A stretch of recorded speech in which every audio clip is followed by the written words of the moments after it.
¿Alguna vez te has preguntado cuál es el sentido de tu vida? Algunos pueden pensar, yo pensé que había venido a una iglesia y me están hablando de filosofía. Cuando tú abres los ojos cada mañana, ¿qué es lo que te mueve a levantarte de la cama y a ponerte en movimiento? A todos nos gusta pensar que las cosas que hacemos son importantes y que hacen alguna diferencia, que nosotros vamos a dejar una huella en el mundo cuando salgamos de aquí, pero ¿realmente es así? O para ponerlo en una forma más general, ¿hay algún propósito y significado para la existencia del hombre en un mundo como este? Donde tenemos que enfrentar tantos problemas, tantas injusticias, tantas cosas torcidas que no parecen enderezarse nunca. ¿De qué sirven nuestros logros? O comportarse de cierta manera, si al final de cuentas todos vamos a morir, no importa cómo hayamos vivido. Ese es el tipo de cuestionamientos que se plantea el autor del libro de Eclesiastés, que comenzaremos a estudiar a partir de esta mañana. Y su respuesta inicial es tan desalentadora, tan devastadora, que algunos se preguntan cómo es posible que un libro como ese haya sido incluido en la Biblia. Una lectura superficial de Eclesiastés puede llevarnos a pensar que este libro fue escrito por un filósofo fatalista, no por un hombre inspirado por el Espíritu Santo. Para que tengan una idea del tipo de declaraciones que vamos a ver a lo largo de esta serie, permítanme darles un breve muestrario. Eclesiastés capítulo 2, versículo 17. Aborrecí por tanto la vida.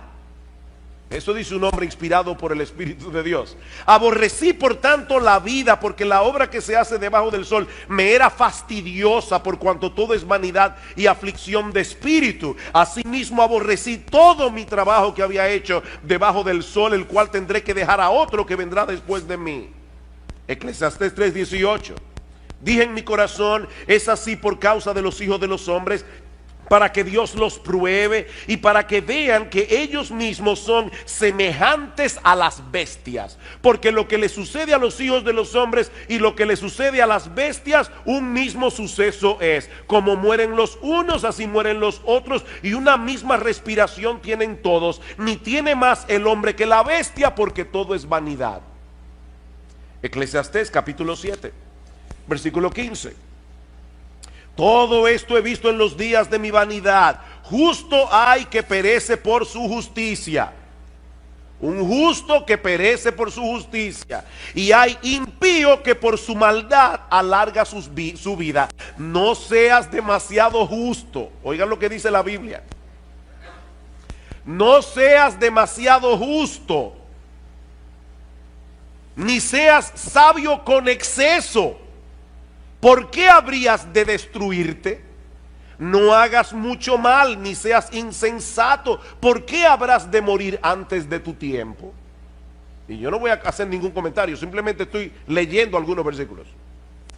Capítulo 8, versículo 14. Hay vanidad que se hace sobre la tierra, que hay justos a quienes sucede como si hicieran obras de impíos. Y hay impíos a quienes acontece como si hicieran obras de justo. Digo que esto también es vanidad. Por tanto alabé yo la alegría que no tiene el hombre bien debajo del sol, sino que coma y bebe y se alegre, y que esto le quede de su trabajo los días de su vida que Dios le concede debajo del sol. ¿Y qué les parece esta? Se lo voy a leer de la Biblia de las Américas. Eclesiastés 10:19. Para el placer se prepara la comida, el vino alegra la vida y el dinero es la respuesta para todo. Alguna persona dice medio en broma, el dinero no te lleva a la felicidad, pero te deja como a una cuadra. Y uno se ríe de ese tipo de declaraciones, pero encontrarla en la palabra de Dios, mis hermanos, eso es otra cosa. Es por eso que algunos consideran el libro de Eclesiastés como el más enigmático de todos los libros de la Biblia. De hecho, una persona le llama a Eclesiastés el niño problemático de la familia de los libros de la Biblia. Sin embargo, como espero que nosotros veamos a lo largo de esta serie, este no solo es un libro fascinante, inspirado por el Espíritu de Dios, un libro que nos prepara para recibir el Evangelio de Jesucristo, sino que también es de gran ayuda para que los creyentes tengan una correcta perspectiva de la vida aquí y ahora. Lo que hace el autor de Eclesiastés, como veremos en un momento, es examinar la vida del hombre desde una perspectiva completamente secular, sin tomar en cuenta la existencia de Dios, para entonces mostrarnos que desde ese punto de vista la vida del hombre es completamente absurda, la vida del hombre no tiene ningún sentido. En la mañana de hoy yo quisiera introducir este libro de las Escrituras considerando básicamente tres cosas: su autor, su tema y su propósito. Eso es todo lo que vamos a ver en esta mañana. Veremos el autor de Eclesiastés, el tema de Eclesiastés y el propósito de Eclesiastés. Versículo 1, Eclesiastés capítulo 1, versículo 1.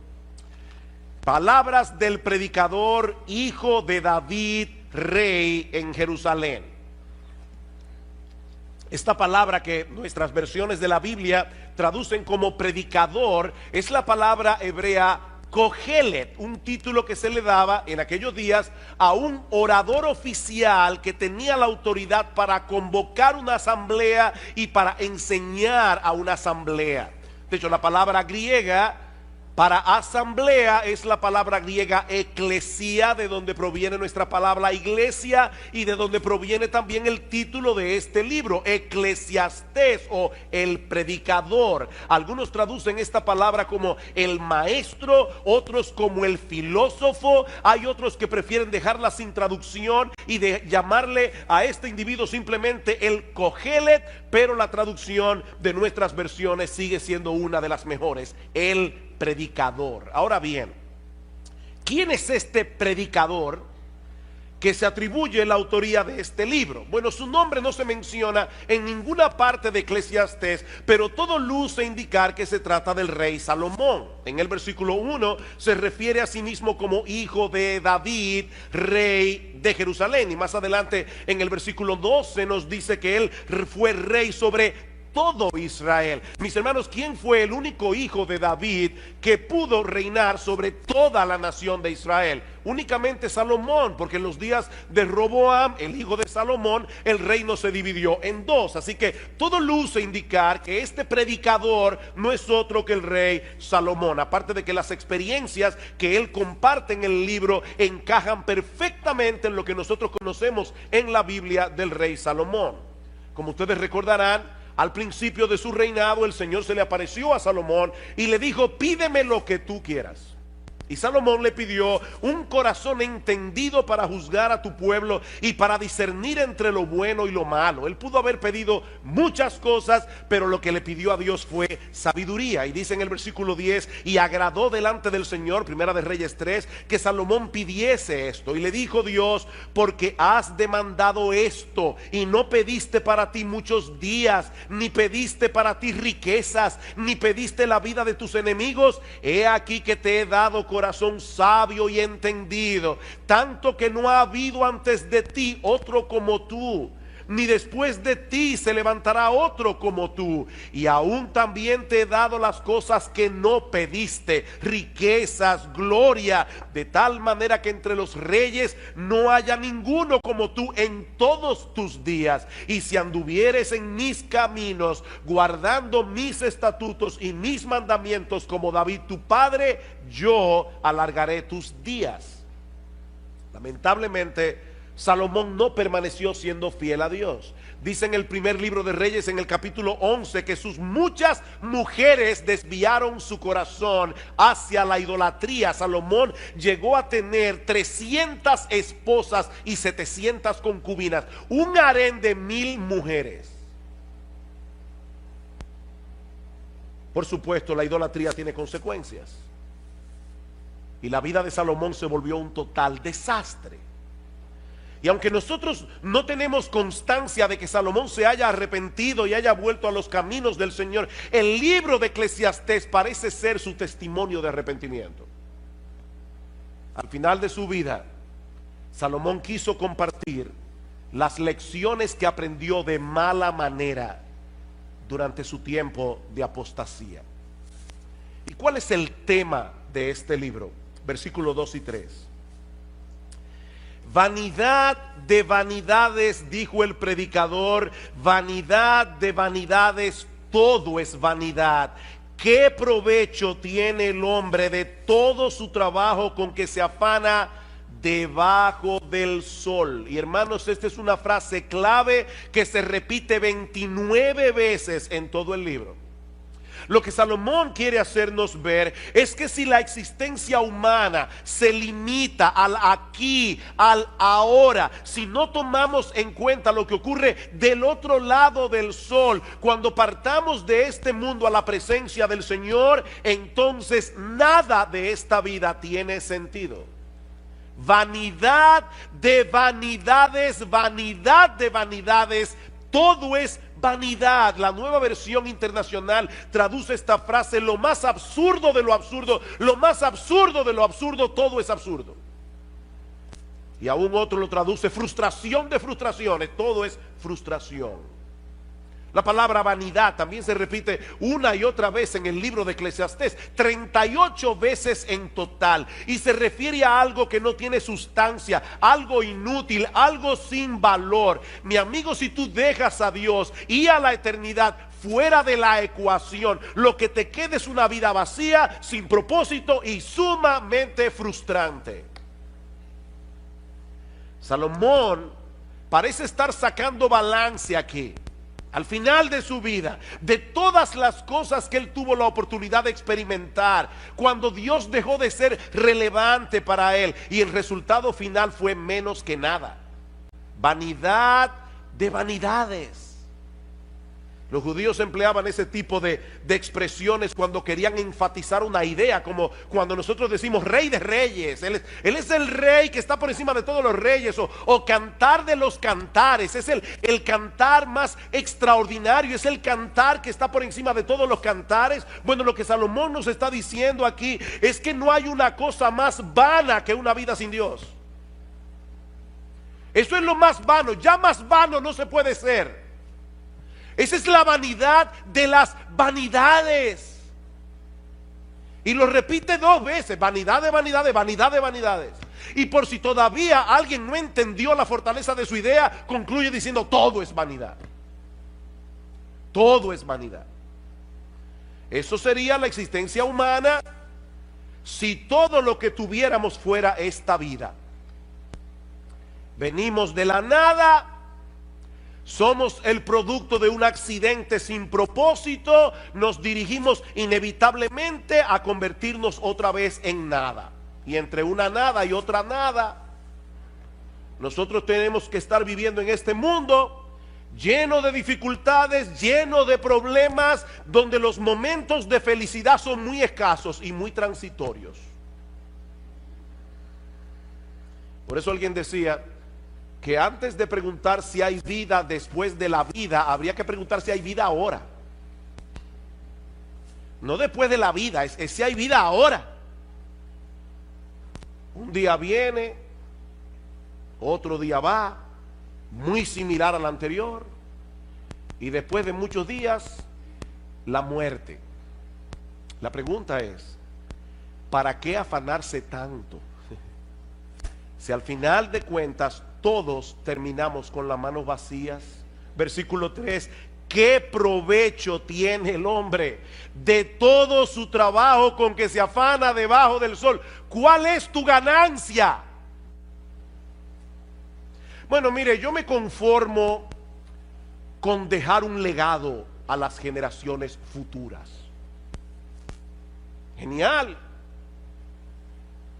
Pero ¿de qué te sirve eso a ti? Decía el cineasta Woody Allen: yo no quiero alcanzar la inmortalidad a través de mi obra, yo quiero alcanzarla no muriéndome. El problema es que no tenemos esa alternativa. No tenemos esa alternativa. Todos tenemos una cita ineludible con la muerte. Y lo que Salomón nos está diciendo aquí es que si contemplamos la vida sin tomar en cuenta lo que trasciende la temporalidad de este mundo, todo se vuelve fatigoso, todo se vuelve frustrante. Eso es lo que él pasa a probar a partir de los versículos 4 al 11, usando algunos ejemplos de la creación y de la experiencia humana. Versículo 4, generación va y generación viene, mas la tierra siempre permanece. Una generación se va levantando, la otra va envejeciendo. Y a veces tenemos la sensación de que algo está pasando, algo está cambiando entre una generación y la otra. Pero esa generación que está surgiendo ahora, mañana estará en el mismo lugar donde nosotros estamos hoy. Cuando yo contaba la historia de la iglesia nuestra, de esta iglesia, siempre decía que nosotros comenzamos un grupito de 12 jóvenes y 3 señoras mayores. Hasta que un día mi esposa me dijo: mi amor, ¿tú te has puesto a pensar que las famosas 3 señoras mayores tienen menos edad que la que tú tienes ahora? Tenían en aquel momento, cuando comenzó la iglesia, menos edad que la que yo tengo ahora. Yo seguía llamándole a una persona mayor, de 40 y pico de años. Claro, yo tenía 22. Y los que se levantarán después de nosotros repetirán el mismo ciclo otra vez. No porque la historia humana sea cíclica, como dicen algunos, sino porque en el fondo el hombre sigue siendo el mismo. Ahora tenemos computadoras, tenemos internet, tenemos muchísimas cosas, pero el hombre sigue siendo el mismo. Escuchen este comentario. Los muchachos de ahora aman el lujo, se comportan de una forma inapropiada, desacatan la autoridad y no muestran respeto hacia los que son mayores que ellos. ¿Verdad que parece una declaración muy actual? Eso lo dijo Sócrates en el siglo V antes de Cristo.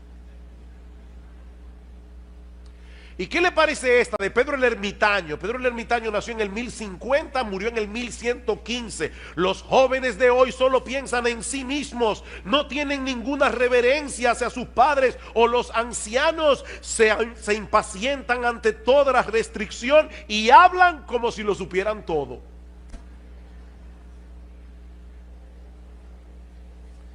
Ustedes ven el punto. La historia está en movimiento, pero nada cambia en realidad. Nada cambia. Es lo mismo que nosotros vemos en los procesos de la naturaleza.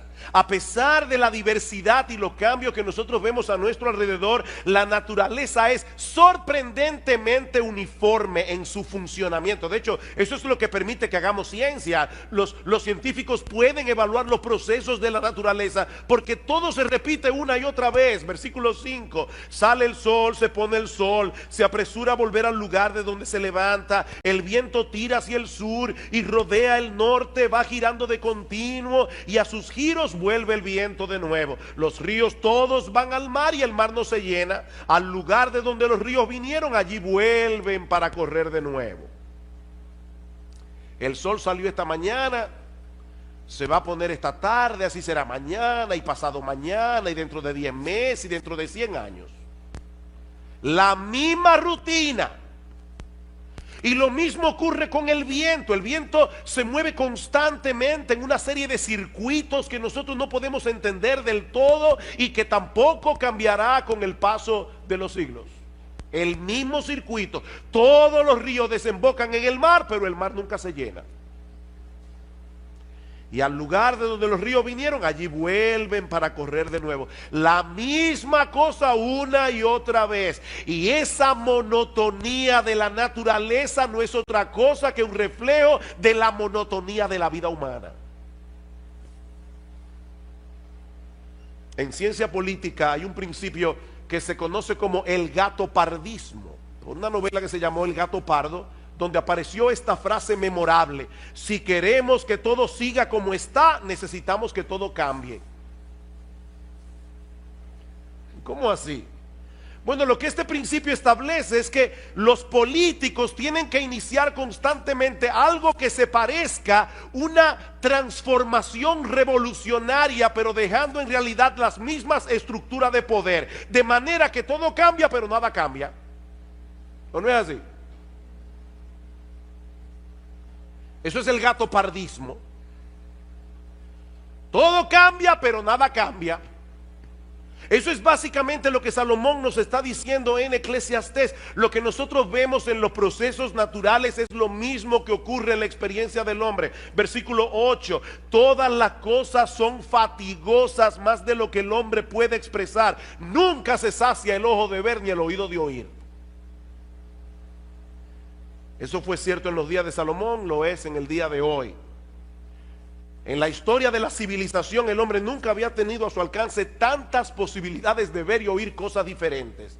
Hace 200 años, si usted quería escuchar música tocada por una orquesta, usted tenía que ir a donde la orquesta estaba. Ese era un lujo que muy pocas personas podían darse. Hoy día cualquier muchacho tiene a su alcance un montón de dispositivos, de programas, de aplicaciones que le permiten ver y escuchar lo que quiera y cuando lo quiera. iPod, iPhone, iPad, iTunes, MP3, YouTube, SoundCloud, Netflix, Crackle y yo no sé cuánta cosa más. ¿Y saben qué? No importa cuántas cosas veas, no importa cuántas cosas escuches, nunca te sentirás satisfecho.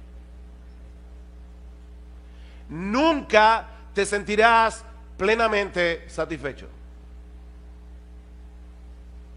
Yo recuerdo cuando era niño, a mi padre le encantaba hacernos cuentos árabes. Y yo recuerdo uno en particular donde había un rey que le ofreció la mitad de su reino a cualquier persona que pudiera llevarle algo que fuera más pesado que lo que él tenía en su mano. Y las personas comenzaron a traer cosas pesadas, lingotes de oro cada vez más pesadas, y siempre lo que el rey tenía en la mano pesaba más. Y la gente decía, ¿cómo es posible que este hombre pueda tener algo en su mano envuelto en un pañuelo que pese más que todo lo que nosotros llevamos? Finalmente hubo un sabio que le dijo, lléveme donde el rey. Cuando pusieron el pañuelo en la balanza, este sabio cogió un poco de tierra, lo puso en la otra balanza y la tierra pesó más. Y todos quedaron sorprendidos hasta que él dio la explicación. Lo que hay envuelto en ese pañuelo es un ojo humano. Y el ojo humano no se sacia con nada, pero al final tendrá que contentarse con un puñado de tierra. Nunca se sacia el ojo de ver. Siempre queremos ver otra cosa, escuchar otra música, tener otra experiencia. Lo que ayer me emocionaba, hoy me causa aburrimiento. ¿O no es así? Así como el mar nunca se llena, nuestros sentidos tampoco. Es por eso, hermanos, que la industria del entretenimiento es tan exitosa. Nosotros queremos algo nuevo, algo que nos libere de ese ciclo interminable de insatisfacción y de hastío. El problema es que todo lo que el mundo ofrece debajo del sol nos deja exactamente en el mismo punto de partida. Versículo 9. ¿Qué es lo que fue? Lo mismo que será. ¿Qué es lo que ha sido hecho? Lo mismo que se hará. Y nada hay nuevo debajo del sol. ¿Hay algo de lo que se puede decir, he aquí esto es nuevo? No, ya fue en los siglos que nos han precedido. Si leemos con cuidado la historia, veremos que el hombre sigue siendo esencialmente el mismo con el paso de los siglos. Las mismas dudas, los mismos problemas, las mismas aspiraciones, los mismos anhelos, la misma lucha. Lo que parece novedoso no es más que un pasado que ya se olvidó. Decía el periodista Malcolm Muggeridge, todas las nuevas noticias son viejas noticias ocurriendo a nuevas personas. ¿Escucharon eso? Todas las nuevas noticias son las viejas noticias ocurriéndole a nuevas personas. Versículo 11. No hay memoria de lo que precedió, ni tampoco de lo que sucederá. Habrá memoria en los que serán después. En otras palabras, la gente suele de sufrir de amnesia histórica. La gente suele sufrir de amnesia histórica. Y eso nos hace creer que algunas cosas son novedosas cuando en realidad no lo son. Generaciones van, generaciones vienen, cada una repitiendo los mismos errores de la generación anterior y creyendo al mismo tiempo que están siendo originales. La vida debajo del sol es fatigosa, repetitiva, monótona, hastiante. Eso es lo que Salomón nos está diciendo. Y cuando el hombre trata por sí mismo de descubrir el significado y propósito de todo esto, el resultado es una visión fragmentada de la realidad que no le hace ningún sentido. Es como cuando estamos tratando de armar un rompecabezas y hay piezas que faltan. Vanidad de vanidades, dijo el predicador, vanidad de vanidades, todo es vanidad. Ahora bien, ¿y cuál es el propósito de este libro? ¿Por qué Dios inspiró al autor de Eclesiastés para que pusiera por escrito reflexiones tan deprimentes acerca de la vida en este mundo? Eso nos lleva a nuestro tercer y último encabezado. Ya vimos el autor del libro, el tema del libro. Veamos ahora su propósito. Y yo creo que el apóstol Pablo nos muestra incidentalmente por qué se escribió el libro de Eclesiastés. Dice en Romanos capítulo 8 versículo 20 que la creación fue sujetada a vanidad. Otra vez la misma palabra. La creación por causa del pecado fue sujetada a producir lo que no sirve. La creación fue sujetada a no dar todo el potencial que tiene dentro, no por su propia voluntad, sino por causa del que la sujetó en esperanza. En el libro de Eclesiastés, Salomón quiere que sintamos el peso de lo absurda que resulta la vida debajo del sol, destruir en nosotros toda esperanza de encontrar propósito, significado o satisfacción en ninguna de las cosas que este mundo ofrece, para entonces llevarnos de la mano a poner toda nuestra esperanza únicamente en Dios. Ese es el propósito. Él quiere destruir todo aquello que pueda ser una esperanza para ti. Cualquier cosa. Dice un comentarista, la función de Eclesiastés es llevarnos a ese punto en el que empezamos a temernos que esa sea la única conclusión posible, es decir, que todo es vanidad. Nos vemos así enfrentados a la cruda realidad de que nada tiene sentido, nada de lo que hay debajo del sol tiene valor. Pero ¿saben qué, mis amados hermanos? Nosotros sabemos que hay un Dios que está sentado en su trono por encima del sol, gobernando todo lo creado para su gloria y para el bien de su pueblo. Y eso hace toda la diferencia del mundo. Mis hermanos, ese Dios no solo ha prometido libertar su creación de la vanidad a la que fue sometida por causa del pecado, como dice Pablo en Romanos 8, sino que también nos permite contemplar ese mismo escenario que Salomón nos presenta en Eclesiastés, pero desde otra perspectiva completamente diferente. Vamos a introducir a Dios ahora en Eclesiastés capítulo 1 y vamos a ver qué pasa. Vamos otra vez a Salomón, vamos a meternos en la mente de Salomón. La única diferencia es que ahora vamos a meter a Dios en la ecuación y vamos a ver qué pasa. El salmista David, el padre de Salomón, nos dice en el Salmo 19:1: los cielos cuentan la gloria de Dios, el firmamento anuncia la obra de sus manos. El universo es un gran libro disponible para todo el que lo quiera leer, que nos habla de la grandeza, el poder y la majestad de nuestro Dios. Un día emite palabra a otro día, una noche a otra noche declara sabiduría. No hay lenguaje ni palabras, ni es oída su voz, pero por toda la tierra salió su voz y hasta el extremo del mundo sus palabras. Y ahora escuchen: en ellos, en los cielos, puso tabernáculo para el sol. Y este, como esposo que sale de su tálamo, de su cama por la mañana, se alegra cual gigante para correr el camino. El mismo sol que Salomón pone como ejemplo de la monotonía de la vida, nos da un mensaje completamente distinto cuando Dios está detrás del proceso. Ese ciclo solar testifica de la gloria, el poder, El gozo dice que se alegra cual gigante, el gozo y aún la bondad de nuestro Creador, que hace salir su sol sobre malos y buenos y que hace llover sobre justos e injustos, como dice Cristo en Mateo 5:45. Así que si leyéramos apropiadamente el mensaje que el sol comunica, ¿saben qué pasaría? Que no dejaríamos nunca de alabar a Dios. Dice en el Salmo 113, desde el nacimiento del sol hasta donde se pone, sea alabado el nombre de Jehová. Si todos los hombres reciben igualmente el beneficio de la luz del sol, ¿no debieran todos darle la gloria y la alabanza al único que le corresponde? Ven ustedes, hermanos, el mismo sol, pero contemplado desde otra perspectiva. Y lo mismo podemos decir de los otros ejemplos que usa Salomón en Eclesiastés. Sí, los ciclos de la naturaleza son repetitivos. Ahora la pregunta es, cuando nosotros colocamos a Dios en el panorama, ¿qué nos enseñan esos ciclos repetitivos de la naturaleza? Son un testimonio contundente de la sabiduría y la fidelidad de nuestro Dios.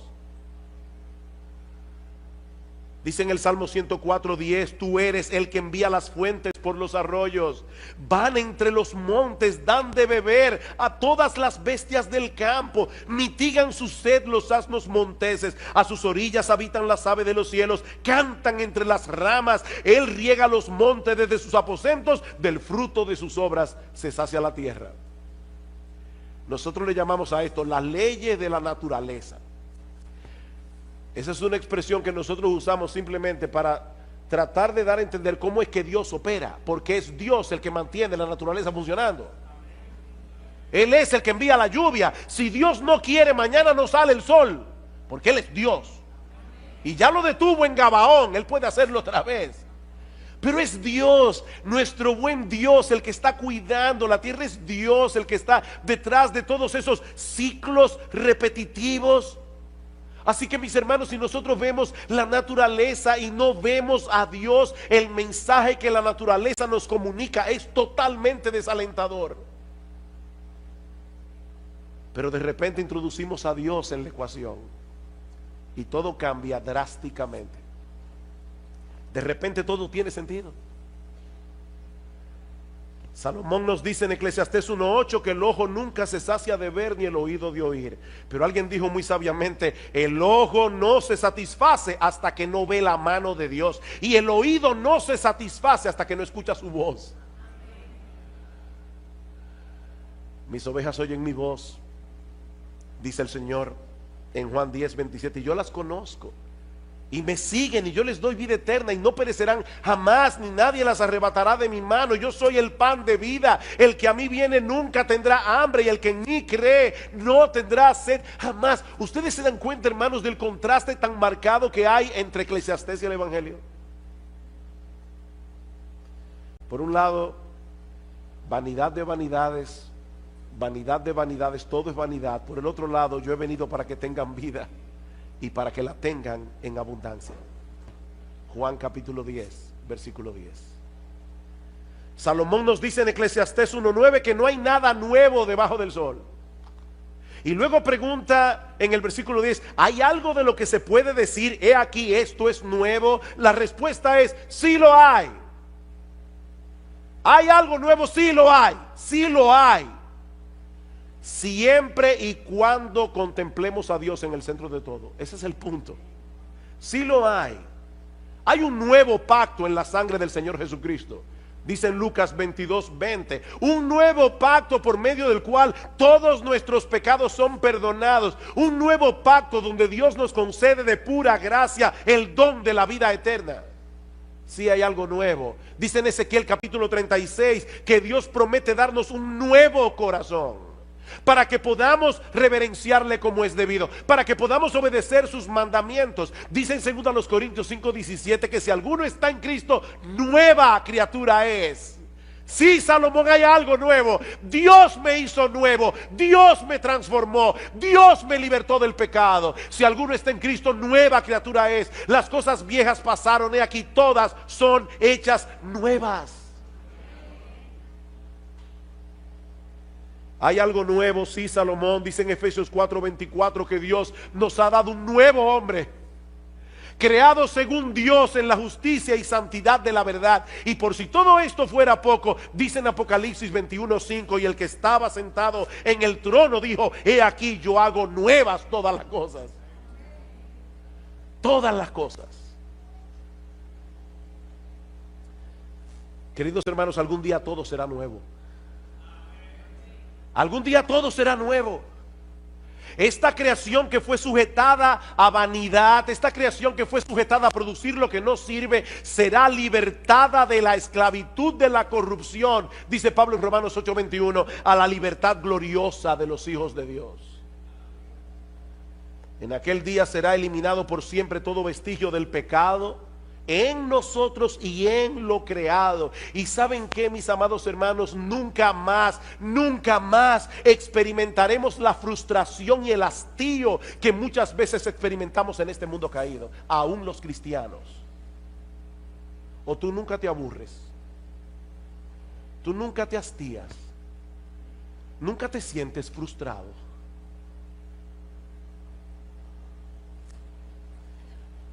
Mi hermano, déjame hacerte una pregunta. ¿Cuál es la perspectiva con la que tú usualmente contemplas la vida? ¿Te colocas en la posición de aquellos que viven sin esperanza y sin Dios en el mundo? A veces yo escucho a los creyentes con tantas quejas, que uno se pregunta: ¿dónde está Dios? ¿Dónde está Dios? ¿Cuál es tu perspectiva de la vida, mi hermano? ¿Eres tú de aquellos que, aún siendo cristiano, redimido por la sangre del Cordero, contemplan la vida desde la perspectiva de aquellos que viven sin esperanza y sin Dios? ¿O te levantas por encima de lo que tus ojos ven debajo del sol para contemplar todas las cosas a través de la presencia omnipresente de Dios en el mundo? Miren, hermanos, no hay que ser un incrédulo para perder de vista a Dios. De hecho, en la época de Salomón el ateísmo no se conocía. Eso era algo extraño. Salomón no está diciendo que vamos a contemplar la vida desde el punto de vista del ateo. Basta simplemente con que tú creas en Dios, pero no lo tomes en cuenta. No hay que ser un incrédulo para perder de vista a Dios. Sobre todo cuando las cosas no están saliendo como nosotros quisiéramos. Pero Dios sigue estando en su trono, dando un sentido y propósito a todas las cosas, para que al final de la historia todas redunden para su gloria y para el bien de su pueblo. Miren, mis hermanos, Dios se va a salir con la suya. Nadie puede frustrarlo. Él tiene un plan. Y en ese plan, nuestro bendito, glorioso, extraordinario, inefable, incomparable, inmutable Señor y Salvador Jesucristo se llevará toda la gloria. Y nosotros estaremos ahí para gozarnos con Él. Y si tú estás aquí sin Cristo, mi amigo, no intentes encontrar el significado y propósito de la vida en este mundo dentro de los límites de las cosas que este mundo ofrece. Como dice Agustín de Hipona, Dios nos hizo para Él y nuestra alma solo encontrará descanso cuando lo encuentre en Él. No hay alternativa. En tu corazón hay un hueco del tamaño de Dios que solamente Dios puede llenar. Mi amigo, fuera de Cristo todo es absurdo, y lo que es 1000 veces peor, fuera de Cristo solo obtendrás de Dios condenación y juicio por causa de tus pecados.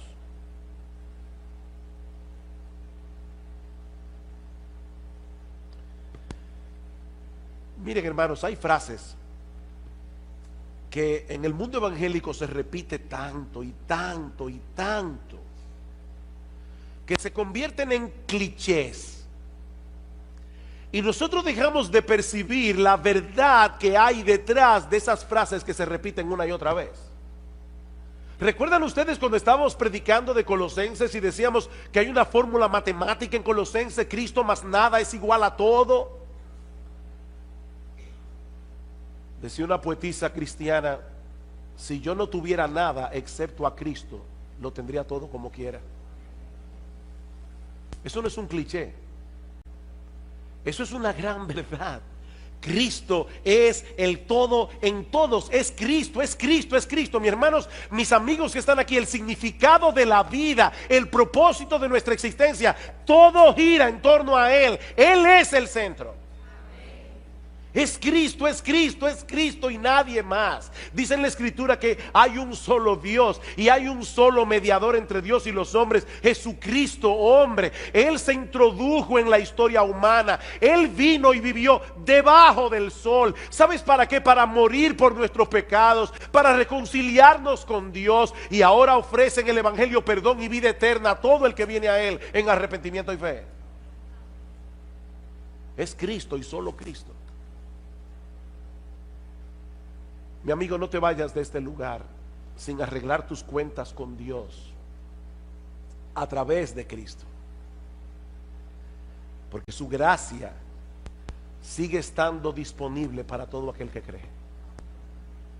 Él es un Dios de gracia y Él te ofrece hoy su gracia para que dejes de vivir la vida absurda que estás viviendo y por primera vez en tu vida, por primera vez en tu vida, comiences a vivir realmente.